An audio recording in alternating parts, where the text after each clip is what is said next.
Welcome to day one of our Yoga Basics training. Today we are going to be covering, is yoga right for me? And how do I know what kind of yoga to do?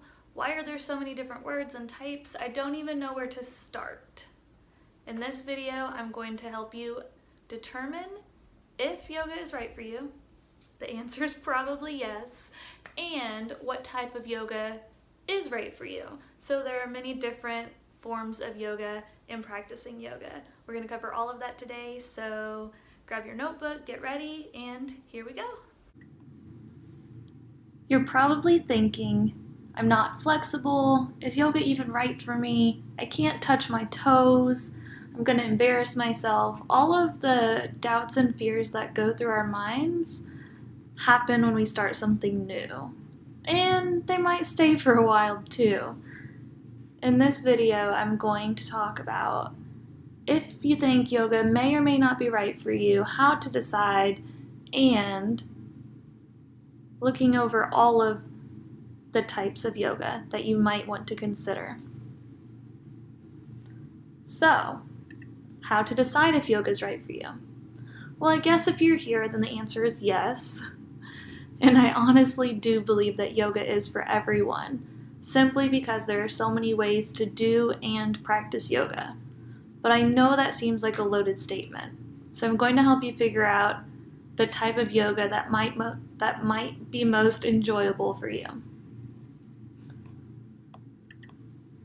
So when you're considering if yoga is right for you, if you want to do yoga, what kind you should do, where to start, a studio, at home, there's a lot of different questions that come up. So in the very beginning, I think it's important to consider 4 key questions. So the first one would be, consider your fitness level. Are you extremely active? Are you moderately active? Are you minimally active? There's nothing wrong with being extremely or minimally. It's just the fact of the matter of where you are right now. So take a minute to really think about where you are physically in your body, because the yoga practice that we're talking about the most here is a physical asana practice. Yes, there are 8 limbs of yoga, and we can get into that much later, but right now we're talking about physical asana, which is pose. So the physical practice of yoga, it will require some fitness level of some sort. So the next question is, what do you hope to gain? Why do yoga? Why do anything unless you're hoping to gain something from it? We don't typically do things unless we're wanting a result. So think about, what do I hope to gain from this practice? This new thing that I'm going to be doing in my body, with my body, as my body.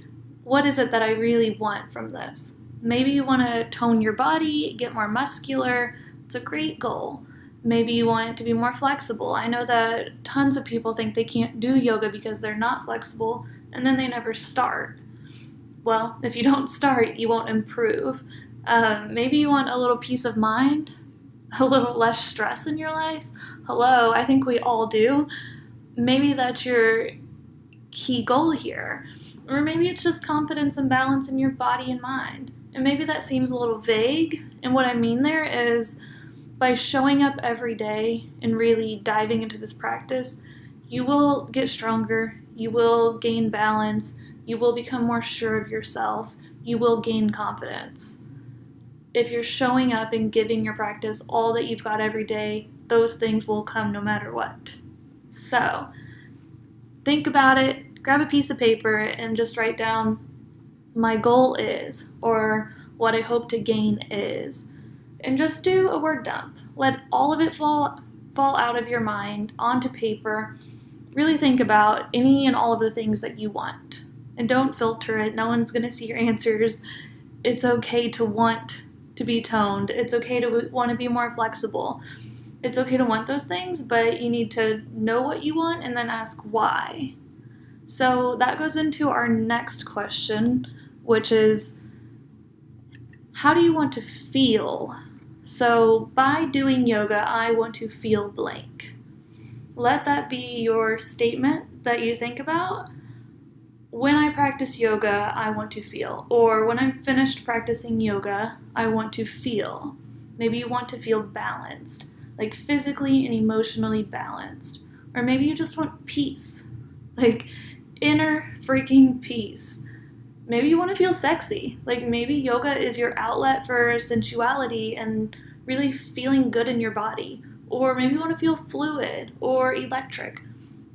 Whatever it is that you want to feel from doing this is kind of more important than what you want from it, but considering what you want might help you get to how you want to feel. So they kind of go hand in hand, but definitely spend some more time on this question, as I think it's going to help you down a more authentic path. Our fourth question is, what do you love more? So there are tons and tons and tons of different styles of yoga. I could go on for hours. You can Google them all for days. And there's a lot of overlap in some of them. There's a lot of differences. It's kind of hard to get trapped in the rabbit hole and get out of what type of yoga should I start doing.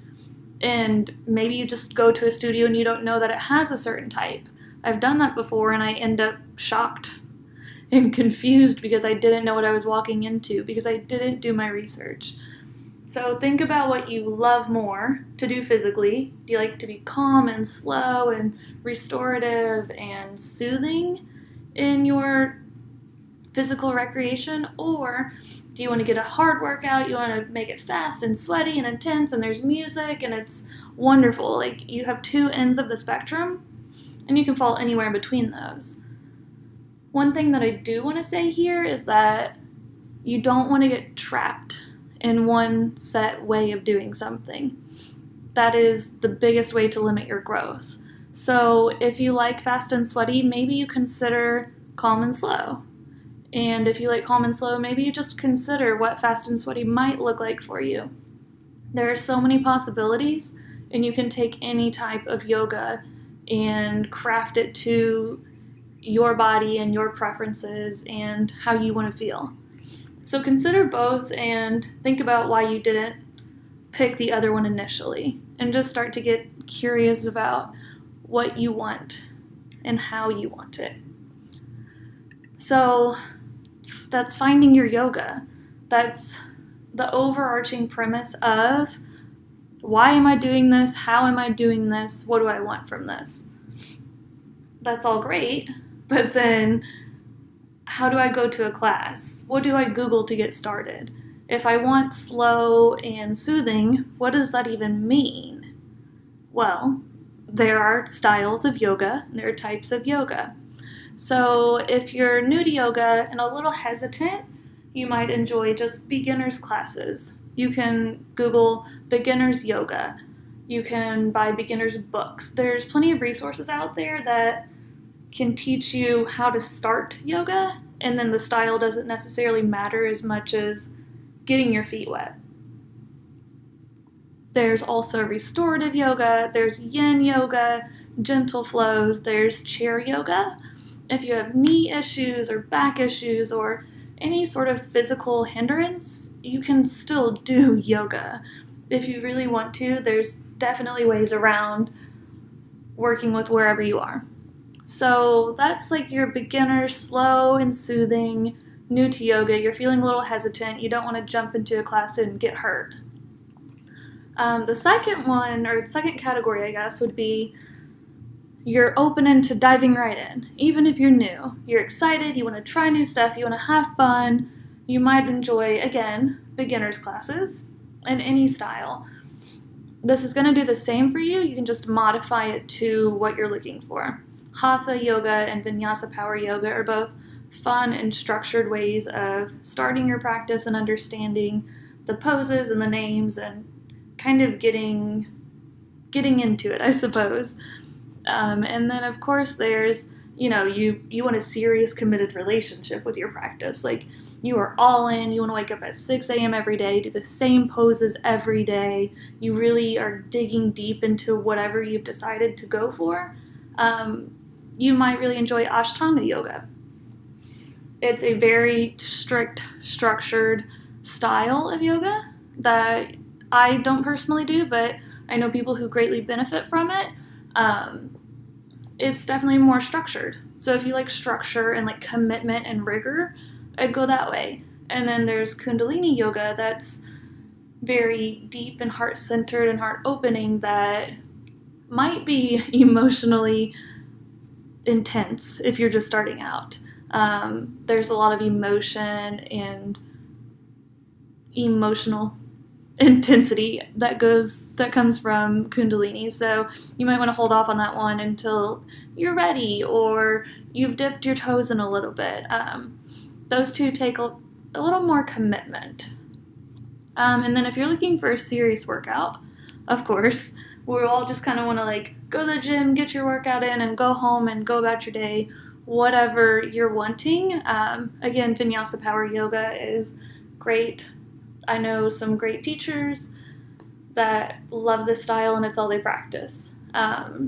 Great workout. It's usually like heated yoga. You'll also hear like hot yoga.